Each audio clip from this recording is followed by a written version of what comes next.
welcome to the very first episode of WTF Movies, the series where I will be reviewing movies that make me go, what the fuck? Right folks, I'm gonna give you a quick rundown of the rules before I start going into my very first movie. So, the idea of WTF Movies is that I will be reviewing strictly movies that have the audience score on online review sites such as IMDb, Metacritic, or Rotten Tomatoes of 5.5 or less. So nothing above 5.5. And to start off this magnificent series, I have picked something that's been recommended to me by a bunch of people, the granddaddy of so bad that it's good movies, and that will be The Room. Now, I have not seen it up until this point. I am now going to stop the recording, go watch the film, and then give my thoughts on it with notes and everything. I hope you enjoy it. See you soon.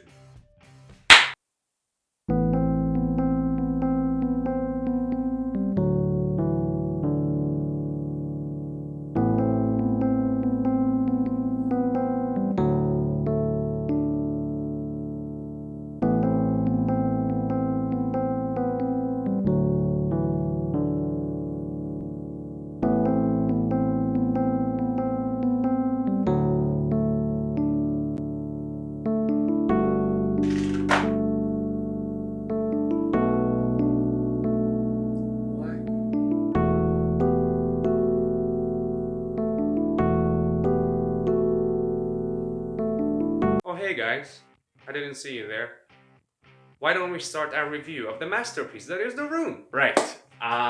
First off, I'm gonna go scene by scene. Roll credits. It's got a very serious vibe, slight Sopranos feel to it. The title card's somewhat similar. That's what I thought anyway. Then, very first scene, we meet our hero, Johnny, devoted fiance, bringing home a present, hard worker, banker, potentially a neighborhood serial killer. We don't know. Could be both. More to develop. Brings him a lovely present to his fiancée, Lisa. She's also there. Like, physically present in the film. She goes upstairs to try it on, comes back down. The dialogue is just phenomenal because she goes, "Can I try it on? I'm gonna try it on right now." What? Anyway, Danny shows up, best friend of the family, sees Johnny as somewhat of a father figure, we find out later on, and he's immediately expelled because Lisa and Johnny are about to head upstairs. And as they're going up the stairs saying things like, "I can't wait for you to take it off of me, baby," Danny decides that that's the moment to follow them upstairs into the bedroom and say, "Hey guys, I just love watching you." Huh? Danny? Get some help, please. Apparently, just some background details, apparently Tommy Wiseau wanted to write the character as having some sort of mental disability, learning disability, but he never told the actor, so that's why the actor just went with what's written. It's never explained. It's a very weird character, very weird behaviors. I don't want to offend anyone really, but you just need to see it for yourself, right? And that brings us into our very first sex scene. That's right, people, there's more than one. And that means, Ben, take it away, baby. They kiss. She pushes him down. Pillow fight. Slow dancing. They're on the bed now. Another kiss. Dancing on top of the bed. Creepy laugh. A shot of candles. She takes his top off.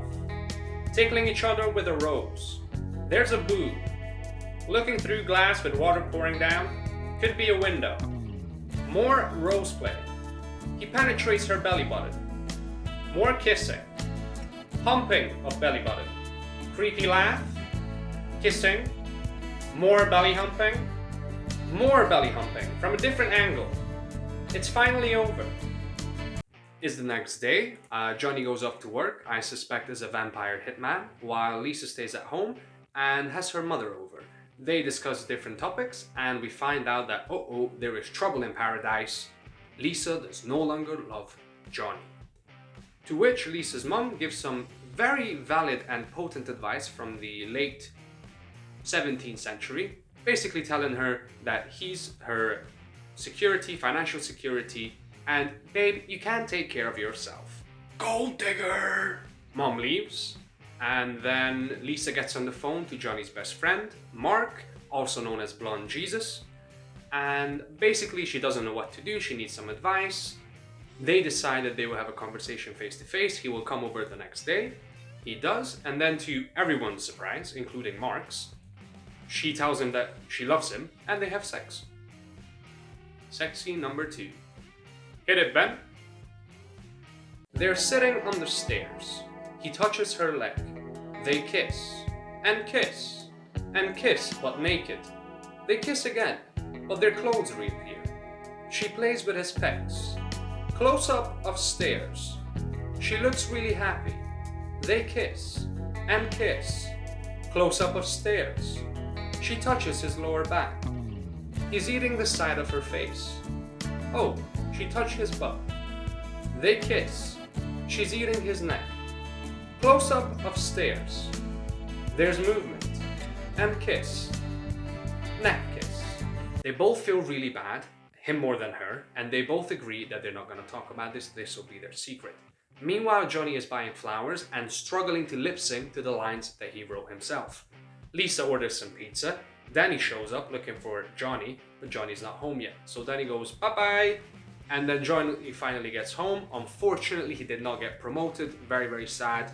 Lisa seduces him into having some alcohol, which he never normally does. And then that takes us to our third sex scene. Sorry, Ben. Also, she's in the computer business. A close-up of flowers. Kissing in bed. Candles. They're doing the same thing as before. She's kissing him. They're literally doing the same thing as before. It's the same shot. We see his butt. The next day, Lisa is telling her mom about the party she's organizing for Johnny's birthday, while she also makes up a couple of things. She tells her that he didn't get promoted, he got drunk last night, and also that he hit her. To which mom replies, yeah, but he is your financial security. Also, I have breast cancer. Which I take it she got from working in the mines. 'Cause she's a gold digger! I would feel really bad for making that joke. But the way it's handled in the script, I'm dying. Like, yeah. There's just no weight to it. Not to mention that she is not defined by her illness. So much so, they never bring it up in the whole film. Lisa's best friend, Michelle, brings back her boyfriend to Johnny and Lisa's place in the middle of the day to have sex with him. I'm gonna be honest, I'm feeling a bit judgy, but I guess I'm just not a good friend. Also, that's his sex face. Lisa and her mom walk in on them. They make a quick exit. Danny shows up. We've been actually calling Danny up to this point, which obviously was a meta commentary on the lack of continuity in the room. And this time he actually needs something. Surprise, I know, he's looking for ingredients. But unfortunately, it's not his lucky day. Lisa's mom goes, bye-bye, can you go please? Bye, Danny. Danny. Oh, and Mike comes back to get his pants. Danny is up on the rooftop when a mysterious stranger approaches him and asks him for his money. The conversation goes from, where's my money, in 10 seconds to, where's my money? There's a gun. He's on the floor. Luckily, Mark and Johnny, for some reason, I don't know where they've been, show up, jump the guy, take him downstairs. Lisa and her mom show up. They give a proper verbal thrashing to little Danny. What is this? What money do you owe? Why are you into drugs? What are you doing? And in the meantime, Mark and Johnny come back.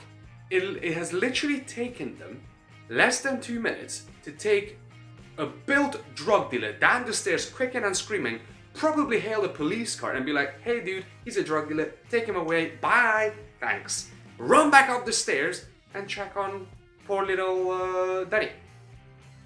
Isn't that the power of friendship? Blonde Jesus is still being a Judas and phone sexing with his best friend's fiancée.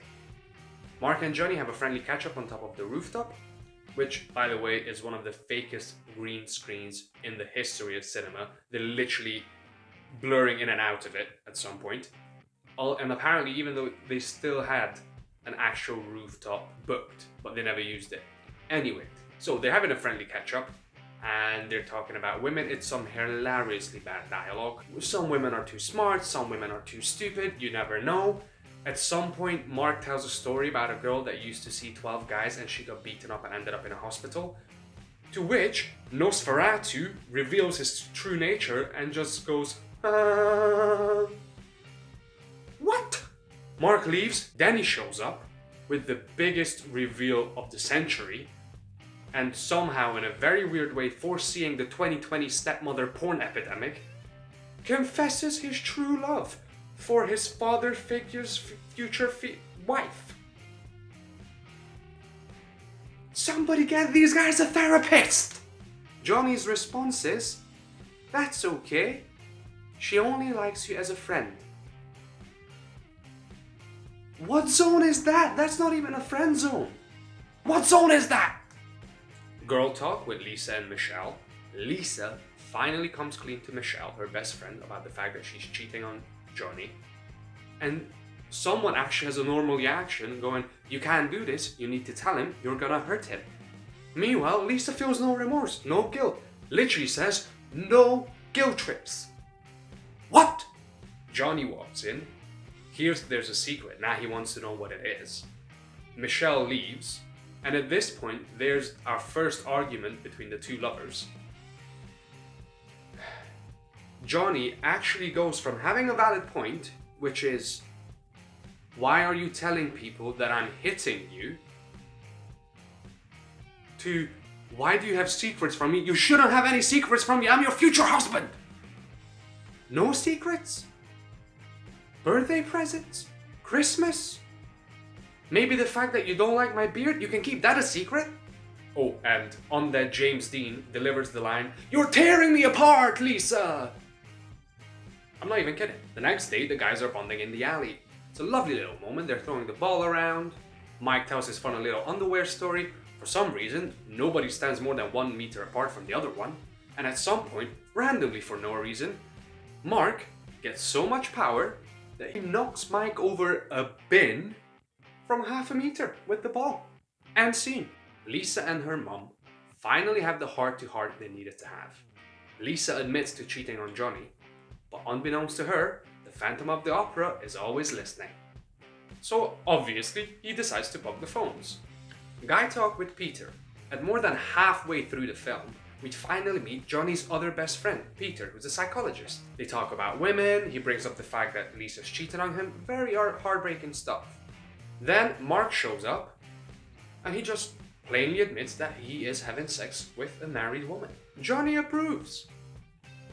Lisa arrives home. The guys obviously have to leave straight away because those are the rules, except Danny, who for once doesn't get kicked out. Yay! They step into the room with the door still open behind them from the guys leaving, sit down right then and there, and have a chat. Also, Danny is picking up on the negative vibes between Lisa and Johnny. Mark tries to kill Peter. They're up on the rooftop. Mark is feeling super guilty about cheating on his best friend with his fiancée. Turns out, Peter has figured out the big secret. So Mark pushes him over the edge of the rooftop, calms down, brings him back down. Peter says, let's talk about your problem, man. Mark replies, why do you want to know my secret, man? Acting, mother... Do you know it? And then Peter, who is a psychologist, gives his professional opinion on Lisa's condition. She's a sociopath who's incapable of love. She will never love anyone. She only cares about herself. Well, first of all, Peter, we've only met you for about 10 minutes. Where do you get to make these kind of diagnoses from? As a professional psychologist, I expect a lot more from you. The boys hang out. They're wearing tuxedos. Why? I don't know. I've seen the film twice. I don't know. All that matters is, they decide to play football, go outside. They're actually keeping normal distance this time. But Peter falls down, gets injured, never to be seen again. Also, there's a really unnecessary close-up of Mark's face, freshly shaved. Johnny and Mark get a coffee and complain about women. Also, it has one of the best lines of the whole film. When Johnny is asked about his work, he replies, "Pretty good. We got a new client at the bank. We make a lot of money. Anyway, how's your sex life?" Lisa and Mark bang. And for some reason, Mark is still surprised and doesn't know what's going on when Lisa takes him into the bedroom. "You're up, Ben." She takes his blouse off. She climbs on top of him. He reveals her bra strap.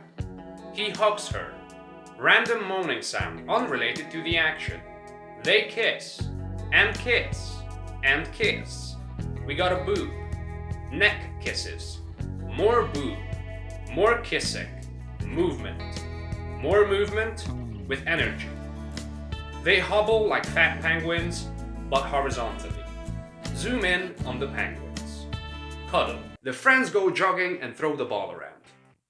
Well, sometimes they throw it, sometimes it magically appears in different hands. It's a very fascinating sport. The Russians are developing steroids for it. Lisa and Mark bang again. Mark is surprised. Again.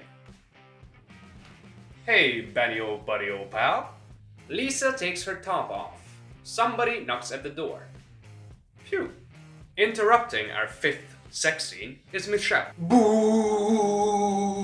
She walks in on the two fornicators. Mark leaves. Michelle gives a proper tell-enough to Lisa for what she's doing to Johnny, to which she reveals that she doesn't care anymore. She just wants to take. So they have a friendly pillow fight. Aww, psycho girlfriend.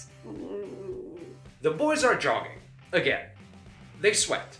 Next scene. Lisa really doesn't love Johnny. I'm in love with Mark, not Johnny. Anyway, Lisa's mom comes over to deliver one of her classic gold-digging monologues. Something along the lines of, "Love is overrated, you should marry him, women and men have been abusing each other all the time, it's perfectly fine."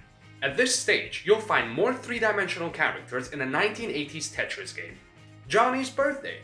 Yeah! How do you sing Happy Birthday off-key? Happy birthday to you, Johnny. Happy birthday to you. Oh, I see. The room is filled with alcohol, suspicion, and sexual tension, like a regular party. Lisa recommends that they all go outside, but it's a ruse, because actually he wants to show Mark something. What could it be, Mark? What could it be? Another best friend of the family, who we haven't met in the whole film, and who is actually replacing Peter, who in real life quit the film at this point, catches them.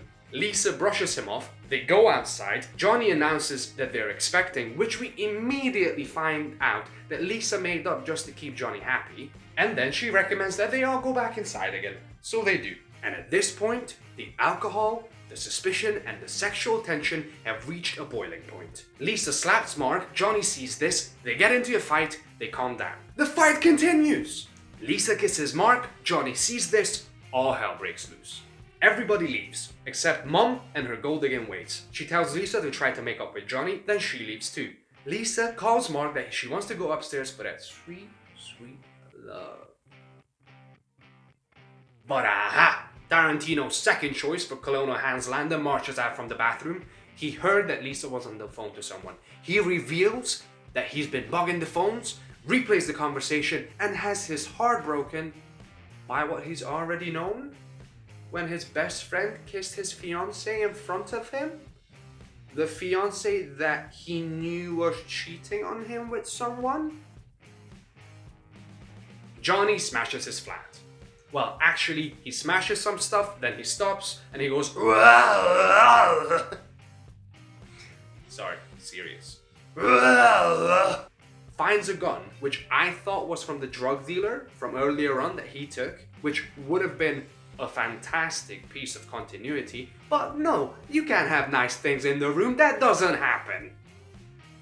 And he shoots himself, forever breaking the heart of Team Edward. Everybody tries to wake up John.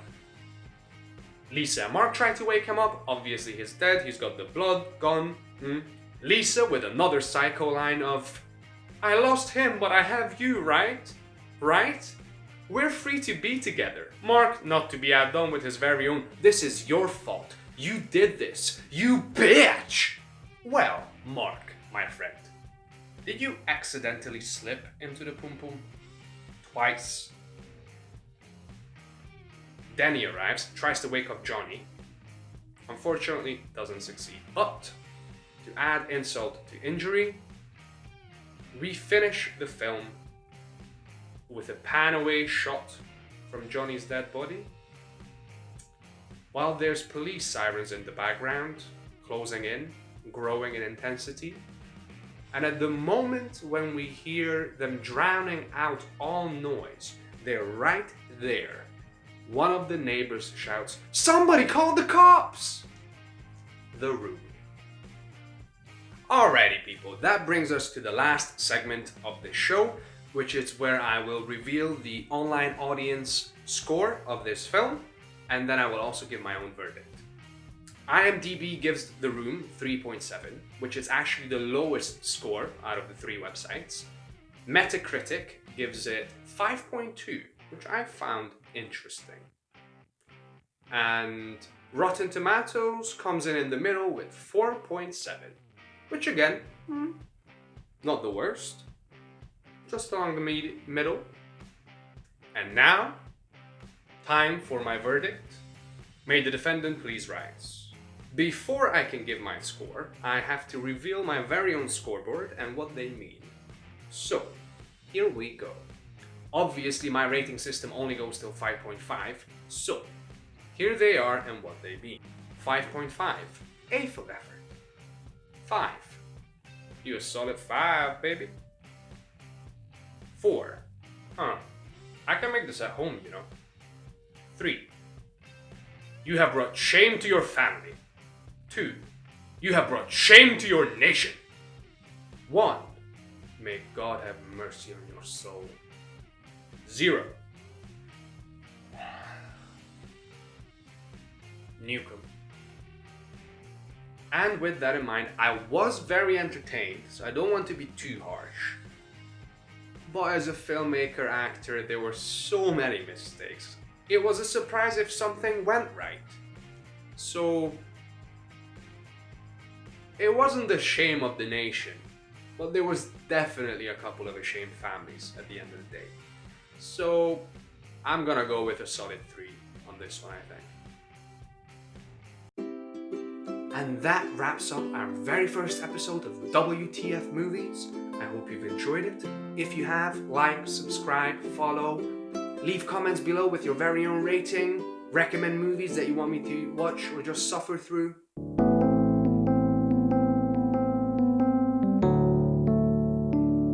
And hopefully see you next time. Lisa, I should admit